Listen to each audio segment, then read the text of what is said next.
শুভ সকাল বন্ধুরা। এটা ছিল মঙ্গলবার দিন। তো আমার শরীর একটুও ভালো ছিল না, সকাল থেকে উঠে খুব শরীর খারাপ ছিল। তারপর এত রোদ, বাপরে বাপ। তো দেখো কিভাবে জল আমাকে ভরে রাখতে হয়, স্নানের জল, হাত পা ধোয়ার জল, টাঙ্কির জল গরম হয়ে যায়। তো কিভাবে রাখতে হয় ভরে। তারপরে দেখো রোদের উত্তাপ, ও সিলিং ফ্যান চালানো যায় না, টেবিল ফ্যান চালিয়ে রাখি। আর এখানে ভাত হচ্ছে আমার শ্বশুর মশাইয়ের, যেহেতু এটা জয় মঙ্গলবার চলছে, তো শাশুড়ি মা রান্না করছে আলাদা, আমি একটু ভাত বসিয়ে দিলাম। আর আমাদের ভাত ফ্রিজে রাখা আছে, এটা শ্বশুর মশাইয়ের জন্য হচ্ছে। তারপর একটু কাঁচা পোস্ত জল দিয়ে ভিজিয়ে রাখলাম, এটা বাটবো খাবো বলে। তো ওটা ভিজিয়ে রাখলাম, তার কারণ ভিজিয়ে রাখলে পরে না বাটতে খুব সুবিধা হয়।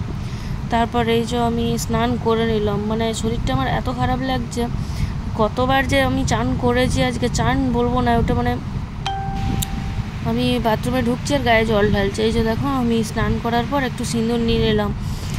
মঙ্গলবারের পূজা মায়ের হয়ে গেছে। আমি কিন্তু মঙ্গলবার করি না, আমি কোনো উপাসই করি না। তো শাশুড়ির কাছ থেকে একটু সিঁদুর নিয়ে পড়লাম, যেহেতু স্নান করা হয়ে গেছে।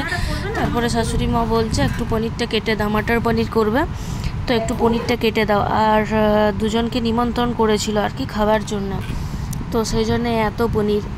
তো আমি বললাম ঠিক আছে, পনিরটা আমি কেটে দিচ্ছি, কারণ আমি বসে থাকতে পারছিলাম না। তাও বললাম ঠিক আছে, পনিরটা কেটে দিচ্ছি, নাহলে অনেক চাপ হয়ে যাচ্ছিলো শাশুড়ির। তো সেই আমি পনিরটা কাটছি, কিন্তু আমার বসে থাকার মতো ক্ষমতা ছিল না, আমার এত শরীরটা খারাপ। তো তাও দিলাম কেটে, এই কাটা হয়ে গেছে। তারপরে বিবেক গেল কি ওষুধ না কি আনতে আমার জন্য। তারপর আমি এই একটু গেছিলাম বাইরে, এখানে দেখি সোনামণি খাবার খাচ্ছে, তো বোধহয় ঘুম থেকে উঠেছে, মুখ টুক ফুলে একদম একাকার কাণ্ড। তারপর আমি ঘর চলে এলাম, দেখি শাশুড়ির কলাই চাপিয়ে দিয়েছে, কলাই কষা চলছে। আর এইটা হচ্ছে আমার জায়ের ছেলে এসেছে, ওর মা করে মঙ্গলবার, তো ওরা এখানে থাকে না, ওরা থাকে ওর বাপের বাড়িতে, আমার জায়ের বাপের বাড়িতে থাকে। তো মঙ্গলবারগুলো আসেও করে যেহেতু। আর এটার কাশ্মীরি রেড চিলিটা মা নিয়েছিল ওই ইয়েতে দিতে, ঘুগনির মধ্যে দিতে। আর জ্যাকিবাবু দেখো কীরকম ঘুরে বেড়াচ্ছে। তারপর দেখো তোমাদের সঙ্গে কথা বলতে বলতে ঘুগনিটা রান্না করাও হয়ে গেল, মাটার পনিরটা। এত সুন্দর খেতে হয়েছিল কি বলবো। এমনিতেও শাশুড়ি মা মাটার পনিরটা খুব ভালো করে। তো আমি একটুখানি নিলাম টেস্ট করতে, বেশি নিইনি, একদম একটুখানি নিয়েছিলাম। আমি জানি আমার শরীরটা তখনও পর্যন্ত ঠিকঠাক অনেকটা ঠিকঠাক চলছিল, তারপর আরও খারাপ হয়ে যায়। যত গরম বাড়ছে তত যেন আমার শরীরটা আরও খারাপ হতে থাকছে। তারপর একটু ঠান্ডা জল নিলাম, ঠান্ডা জল নিয়ে রুমে চলে গেলাম। তো রুমে যে আমি বসে বসে, দুটো ফ্যান চলছে, কিন্তু তবুও যেন হচ্ছে যে আমার মনে হচ্ছে যেন গায়ের মধ্যে একদম জ্বালা করছে। তো জলটা খেলাম, তখনও শরীরটা আমার ভালো, মোটামুটি ঠিক ছিল, ভালো বলবো না, মোটামুটি ঠিক লাগছিল। তারপর আমার এত শরীর খারাপ হয়ে গেল যে আমি আর উঠতে পারি না, ওই নিচে পড়েইছিলাম, উঠতে পারি না। তারপর বিবেক এই দেখো ওষুধ এনে আমাকে এই ওষুধটা দিচ্ছিল। আমি এই ওষুধটা আমার এত জঘন্য লাগে, তবুও আমাকে ও বলে আমাকে খাওয়াতে পারে। কথাতে আছে যে বাবার পর স্বামী হচ্ছে একমাত্র, যে সুখ দুঃখে সমস্ত বিষয়ে থাকে, তো ও আমার হচ্ছে সেই। তারপর দেখো এই খাবারটা আমি খাচ্ছিলাম, আমি কাঁচা পোস্ত, একটু দই আর একটুখানি ঘুগনিটা নিয়েছিলাম মুখে টেস্ট করার জন্য। তারপর এটা হচ্ছে বিকেলবেলা, তখনও আমার শরীর প্রচণ্ডভাবে খারাপ।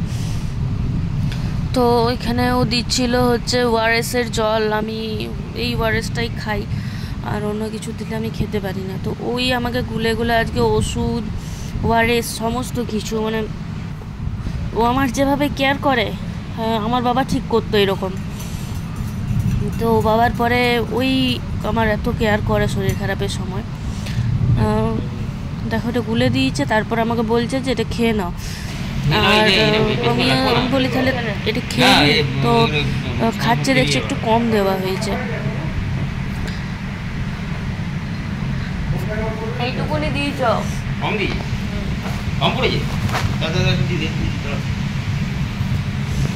তারপর আবার ও একটু দিল গুলে।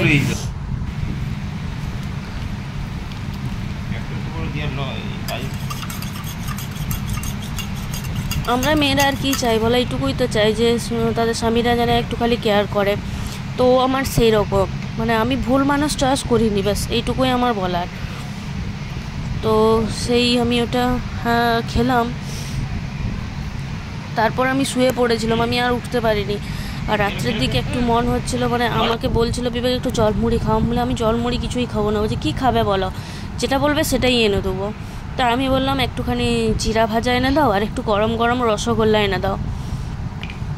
তো এটা মোটামুটি তখন রাত 9:30 মতো বাজে। তখন কি শরীরটা একটুখানি ঠিক হয়েছিল, বেশি বলবো না, সেরকম পেটে ব্যথা। তো সেই আমি বললাম বলে বৃষ্টি হচ্ছিলো, তার মধ্যেখানে যেও আমার জন্যে গরম গরম রসগোল্লা চিরা ভাজা এনে দিল। খাচ্ছিলাম আর ওর সঙ্গে গল্প করছিলাম। তো ও বলছে যে যেটা খেতে মন যাচ্ছে বলো, আমি সব এনে দেবো, তুমি খাও অন্তত। তো সেই ওটাই আমি খাচ্ছিলাম আর ওর সাথে গল্প করছিলাম। তো আশা করি কালকে শরীরটা আমার ঠিক হয়ে যাবে। তো কে কে এরকম পেট গরম হলে পরে চিরা ভাজা আর রসগোল্লা খেতে পছন্দ করো? এটা খুব কাজের, যেহেতু আমার টয়লেট থামছিল না, তো চিরা ভাজাটা খুব কাজের। সেই জন্য আমি ভাবলাম যে চিরা ভাজা ঘরে করার মতো ক্ষমতা আমার থাকেনি সত্যি বলতে। শরীর এতই দুর্বল হয়ে গেছিলো, পায়ে টান পড়ছিল, এমনকি ডাক্তারকে দেখানো হলো, ডক্টর বলছে ওকে হাসপাতালে ভর্তি করে দাও। আর বিবেক হাসপাতাল খুব ভয় করে। তো এই ছিল আমার রাত্রের খাবার, আমি খুব তৃপ্তি সহকারে খেয়েছি। Good night.